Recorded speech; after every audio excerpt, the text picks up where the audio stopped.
Salutations, my lords and ladies. Yes, we are back at again. Yes, we are back at again for another movie review. You have the Connoisseur, yeah, that's me, and we also have the Master of Cinema, Machi, with us Hi, what's today. going on? Yo, what's up, Mach? It's always good having you with me.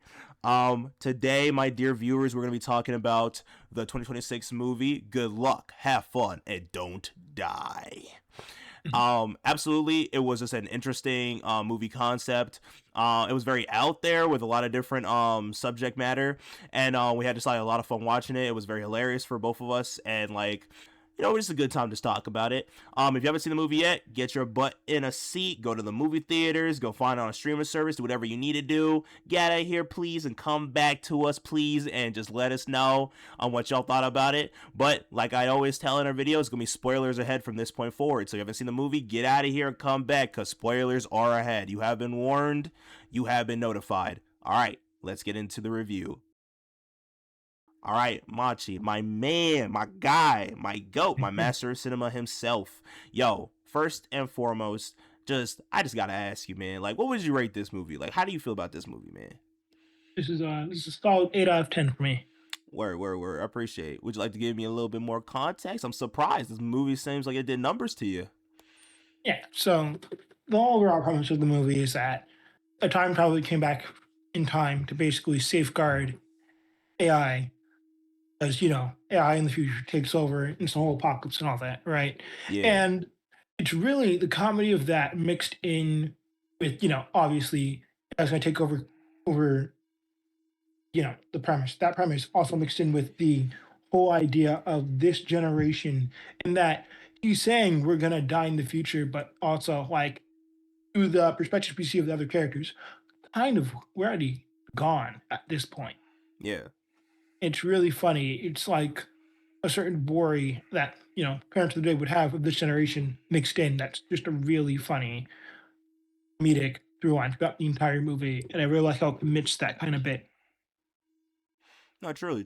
For me, I would definitely also say it was definitely like a big like 8 out of 10, or even honestly, at some points it was definitely like getting close to being a 9 out of 10 for me too. Because I do love a movie where like mainly there's a dysfunctional group of ragtag team. I love it. I just love that kind of the story arc, especially like just like how far they progress in the story, the dynamics between all the characters and how they just like mesh well together, or even if at a point they don't mesh well together, how they work towards reaching their goal. I'd also say in particular I really like the perspective shifts that they had. I think like a lot of times so far in movies we've seen a lot more perspective shifts, and honestly, like for a movie this chaotic and had such an out there premise, they did a good job of tying in every single perspective together to a point where it gave me a sense of clarity. Like it kept following the line, because even like when you get to like Janet and Mark's story, and like all the high school kids are acting weird, and I'm like wondering why they're spitting out like ads and they're just like acting like Frozen. I mean, because yeah, it is a critique on like AI, but it's also a critique on like how like absorbed the younger generation, and like honestly some point to like our generation has been like so like obsessed and so like linked into like the screen, like the screen life, absolutely. But then like afterwards you see in like Susan's story, you get to see that like, oh no, these kids aren't normal kids, they're clones of their like kids that like got lost through unforeseen circumstances, and stuff like that. And then you kind of just like understand that, and then you get into like Sam Rockwell's character and Haley Lou Richardson's character, and then you get to even like build more on that, and it's just like everything like just shapes together so nicely to me that I just really enjoyed the movie. Like it felt like it was fun. It was fun. It was a fun, chaotic, well put together movie, and that's just like those are my kind of favorites. So absolutely. Um, Next thing I just want to jump into, absolutely, is just like favorite characters. We always got to go into that. Fave characters, Machi. And Rocco's character, it's Homie Do. He he just ties the movie together. He is the movie. He's what make or breaks this entire kind of premise. The way he sells Absolutely, everything. Yeah. yeah. For me, the reason why I would say, because it's two characters, but first it would be definitely Sam Rockwell's character, homie, because like legitly, He gives me like a Rick kind of vibe. Especially like just like he's been through this so many times, like Rich Sanchez, like Rick and Morty. He gives like he's like I love those kind of like disgruntled older characters that are kind of just like, or like Grunkle Stan, or like anything like that. Like those disgruntled like older characters that just kind of just like act out, do whatever they need to do, get the mission handled. They know this stuff is nonsense. They're not gonna get distracted by it, and they don't take no crap from nobody. Like especially even Scott, because at some points like the interactions between him and Scott were hilarious, absolutely hilarious. Because every time Scott's like, "I'm That gonna be was one of the final ones. I'm gonna be Yeah, final that was my ones," he's like, favorite "Scott, you're gonna thing. die." It's so funny how much they go on that joke of Scott being like, "I'm gonna be final ones. I'm gonna be sorry everybody else," and he's like the only character who doesn't get a backstory. Like Nope. we don't go through his perspective to see his backstory. He's the only one. So he keeps saying that. And it's like, I don't know too much, nothing about you to know that you might die, sir. You're the next one coming up. Just hilarious. And then the way he dies afterwards just had me cracking up laughing. I'm sorry, because I was just like, "Yo," it just at this point, you knew Scott was gonna die. They like, I'm sorry, he was not making it to the final. He was not making it to the finals, man. And he it sucks. He got killed by a gotcha. Literally, homie was like, nah, there's something ain't right about these two parents, and they're just literally like assassin actors, and then he just gets stabbed in the head. I was like, daggum. That's one way to go, especially after low key. I'm not gonna lie. I'm gonna give it Scott. He came in clutch with the car. He came in clutch with the car. Yeah. He did definitely come in Promise clutch. to the drivers. That's what he said. But another, I would say, just definitely like another character I really enjoyed was Susan's character. I think, truthfully, the reason why I love Susan's character so much is because like I feel like she's kind of like I don't know, like I would say like she's kind of like the because like of course Ingrid's the chosen one, and then like Janet and Mark are like the supporting characters, and then Scott's like the comedic relief. But like Susan is kind of like the patron saint, or basically like the The person heart. that's yeah like the heart. Like she's like the person that's kind of like a part of like what is going on, like why is it bad because she loses her son, and then she ends up having him as a clone, and she learns from like her son voice that she gets from like this one guy when she meets at this like really messed up like party that like she needs to go put herself and put her life on the lines and go help homie in his adventure. And then you kind of just see like how she's working through and like sees like her belief and how she's like keeping everybody together. And in the end, like closer to the end, like it's literally her and homie like literally trying their hardest to either reach the AI computing kid that's creating, well, the AI is creating itself, but you know what I mean. But Mhm. like and then like how in fact that like not only is like he helping homie, but like she's actually like prominently like legitimately a big figure into the reason why homie got so close for like the very first time. And it's just like she really brings the strength of the group. Like that's why I like how you say like she's the heart. Like she really was the heart of the group.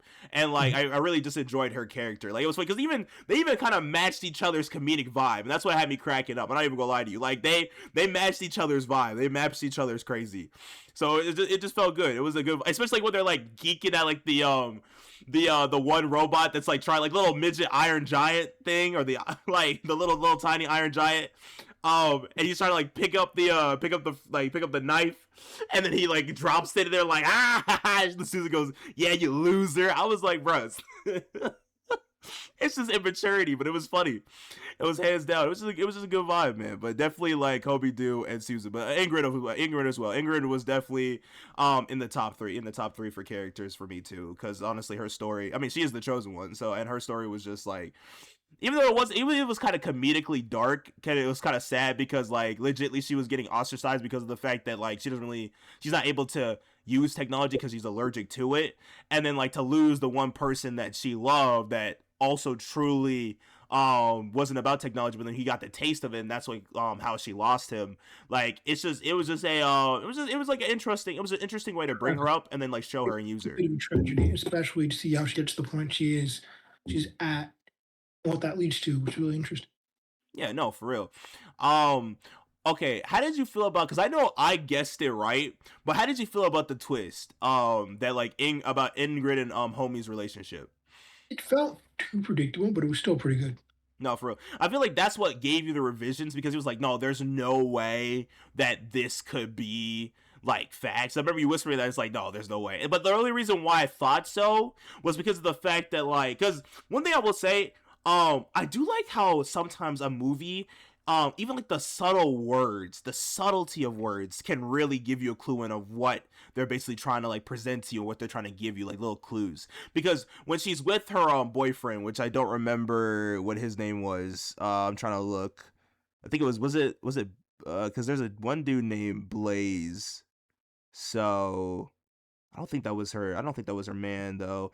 Something, whatever. It's something like that. But the hippie guy, the regular like the chill pizza delivery guy, right? When she's in bed with him and he's talking about how like he wants to end up having kids someday, and they're talking about it, and then she's like, "Oh, I'm late," but she doesn't. Like we obviously the viewers are gonna think like, "Okay, yeah, she's late for work," but it's a double entendre because later down the line she finds out that she's pregnant, and she also learns that the fact that and I literally guessed it from that and also like the whole story that homie dude like talks about with the fact that like him and his mom would always talk about like sunsets and how like she wished that he could see a sunset in their bunker, and how the fact that like literally when she's hanging out with her boyfriend at one point, Ingrid tells him like, get up with me for a second, let's go watch the sunset together. Like those are the two clues that made me realize that like she was going to be homie dude's like mother. And I thought that was like, honestly, I thought it was a really like nice way of just cluing in on that. Like just two, like there's probably a lot more, but for me those like the two biggest things that like really clicked to me that like she was gonna be his mom.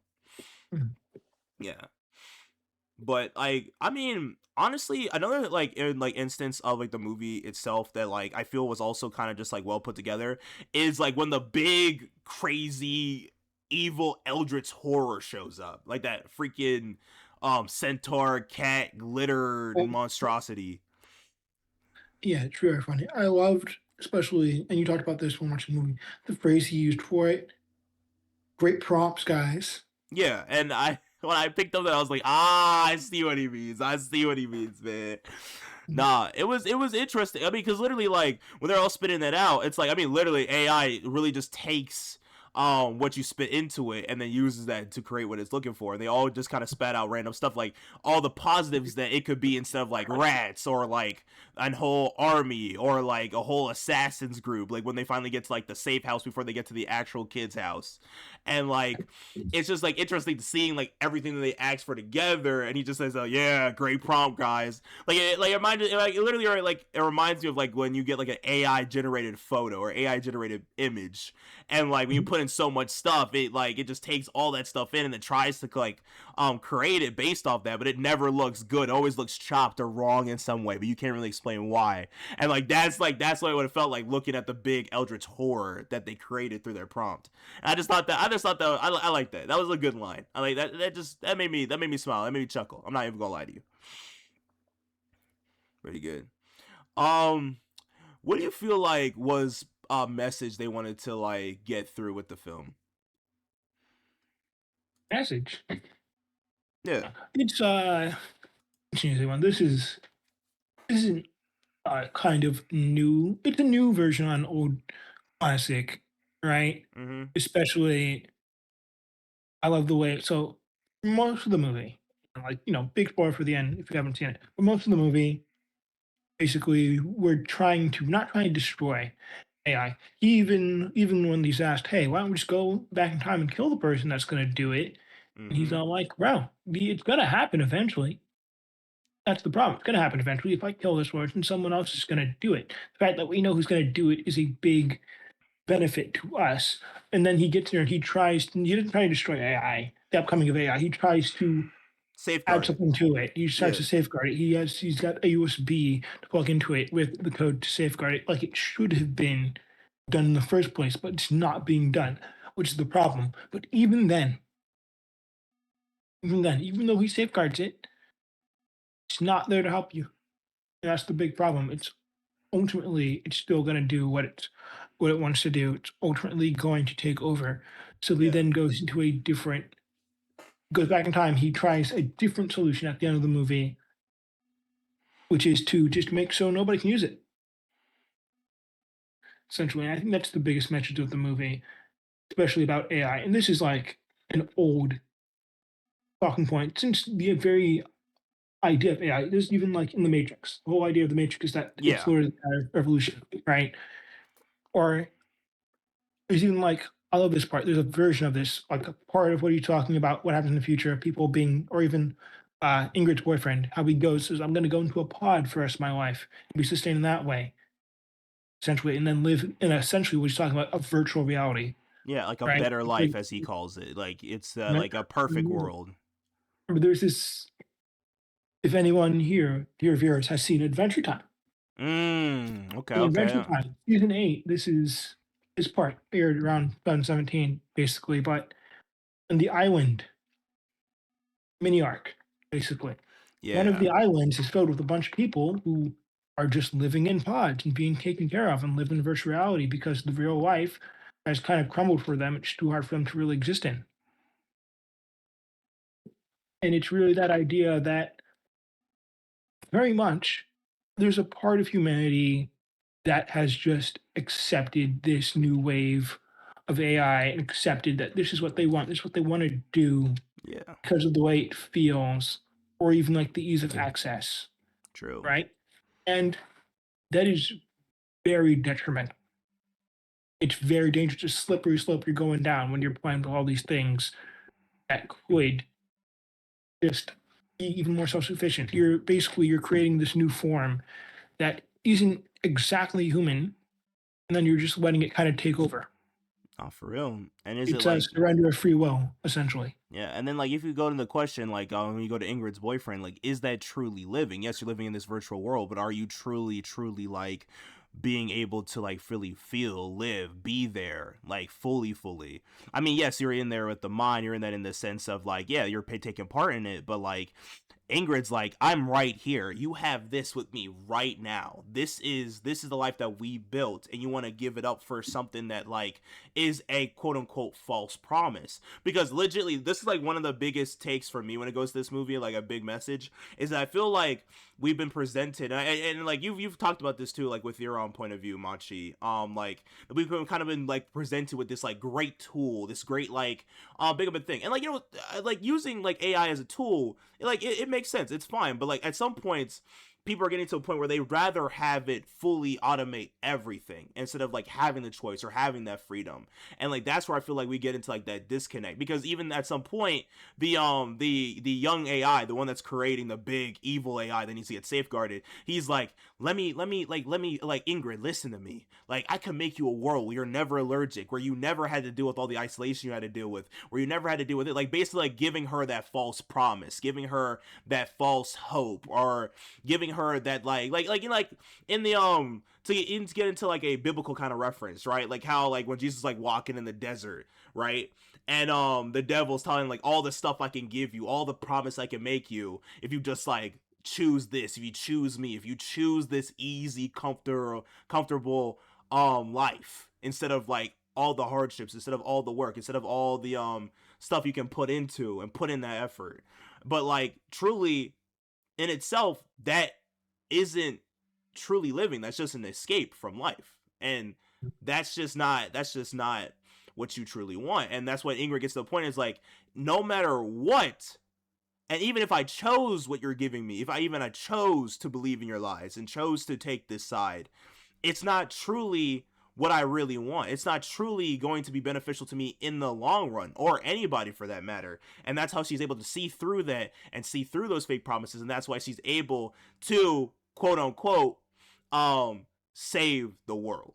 Even though technically later down the line we find out that safeguarding is not really just solving the problem. It's still going to be a problem regardless. And the AI gets into that point, and even Homie realizes it. Because there's one thing in particular I kind of like in the end, because Homie always says that, like, he's not expendable. All the people in the group are expendable, but he's not expendable, right? But later down the line, he starts realizing that, like, he gets this far by bringing his mother into it. Because the reason why he never chose his mother in that diner is because he wanted to make sure that he would be born in order to try again and again to save the world. But then he started realizing that even him dying or even him sacrificing himself matters, and it's okay because it's for the good of the whole, not just for the good of himself. And that's why at the end he realized that this is still way too perfect. This is not an answer.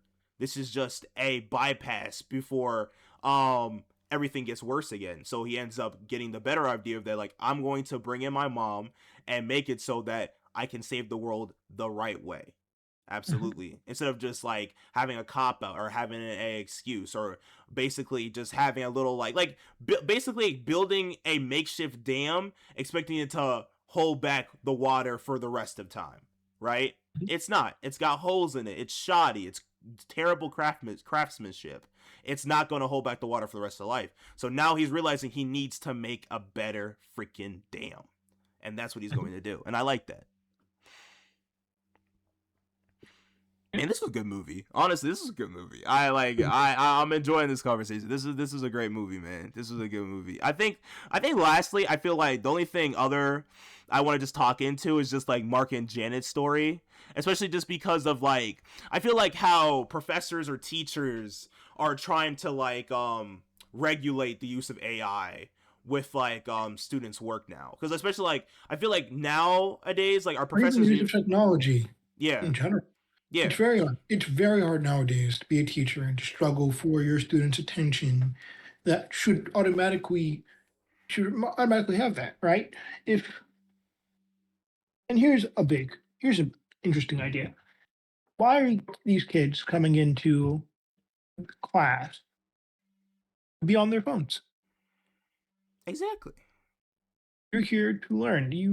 Even like in college, you spent 12 years of education or even more to get into college, be in the room. Be in the room. You shouldn't be on something that's going to drag you outside of the room. That's not going to allow you to really engage with what you decided to get up and walk over or get driven over somewhere to be in. And you're paying for it too. A good majority are paying for it, man. You're paying you if you're on your phone in class or you're just using AI to solve everything for you, Are you're you really not learning? Yeah, benefiting you're at not all. You are just taking a shortcut. Not even really a shortcut. You're just throwing away money. at that point. And Why like, not whose time are spend you that really money on something wasting? else? You're wasting your time. They're getting Yeah, paid. Teachers are getting paid to look at you fail. Yeah, all that happened. it's true. And then I feel like in the story, especially with like Janet and Mark, but especially more Mark's side, because Janet, I feel like, is like the kind of professors that have kind of decided to like give up. That like, yeah, they're just gonna do what they're gonna do. They're gonna use AI. They're just gonna cheat. So what's the point? But then Mark's on the side of like, no, I don't want to give up or give in too easy. I want to try to find a way in which maybe to understand them and then to implement that, and then to still make it where they have to put in the effort, they have to put in the work. I mean, because I see that like in our like college every now and then, like legitly some professors saying like, if you're gonna use AI to like do this presentation right there, I want you to write then afterwards how in fact you use the AI and give me an example of it, adding more work to it to kind of like make you put in the effort that like, okay, if I want to use AI, then I have to put in more effort to explain why I used it instead of just doing the work and then not having to explain it. Or for instance, like my Excel class I'm taking right now, like he wasn't talking about how like the class that we're taking might become obsolete and instead become a class about how to use AI with Excel and how to go through with that. And I think that that's kind of interesting. I guess like right now in this day and age, there's just many like teachers are just trying to find different ways in which to not let the program take over, but kind of formulate the program for what's best for their students. And I feel like it's good that like in Mark in the situation in the movie, he doesn't give up. No matter what, he doesn't give up because he's trying to figure out a way to reach the students and to also reach Janet to bring her back. To say it's not over. It's not over if we accept. Like, it's not over unless you just accept defeat. Keep on going. Keep on trying. Keep trying to reach them. Yes, sometimes it's not going to be rewarding, but at the same time, you were put on this earth to mold minds, and you love it, and you want to do it as much as you can. So you got to get back on there and keep molding. And I like that. I like that, truly. Any final thoughts, Mach? Any final thoughts? Uh, no, not really. This is as straightforward a movie as you can really get. To really misunderstand this movie is not to watch the movie and not really enjoy the movie, which is like why this movie's so fun. It's so fun how it pokes fun or even criticizes and talks about AI and the current things happening today. Yeah. Really fun to see. this kind of modern take on the fear of AI mixed in with, present day issues. And honestly, as for me, I just feel like because sometimes like especially because there have been like movies out recently, especially in 2025, that kind of also went into like the uses of AI and like why what could happen, like the bad effects of it. But this movie does good, like keep your attention, grab you, and with the weirdness and the chaoticism of it, it doesn't distract you from the overall message. Like it just Mhm. keeps you grounded, it keeps you focused in, it grabs your attention, and it doesn't let you get away. It doesn't let you get away. It wants you to understand that, like, yo, you need to understand that this is happening. With or without you, this is what's going down. This is what's happening. And you need to understand that this isn't just like some fungo lucky da da da da da. Like this is serious.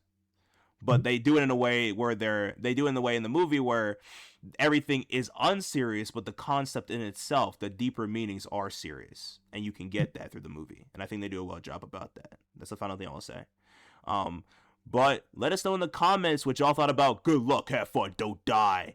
And we love hearing from you. Let us know if there's any movies y'all want us to talk about. Absolutely, because I'm waiting. I'm waiting for the day we get a comment and somebody's just like, I want you to talk about this movie. Me and Monty can go watch it, and then we can do that movie especially for y'all. We love hearing from y'all. We want to hear from y'all. We want to talk about movies. And last but not least, thank you for watching. Thank you for listening. Good luck. Have fun. Don't die. Go watch more Peace. movies, people. Bye.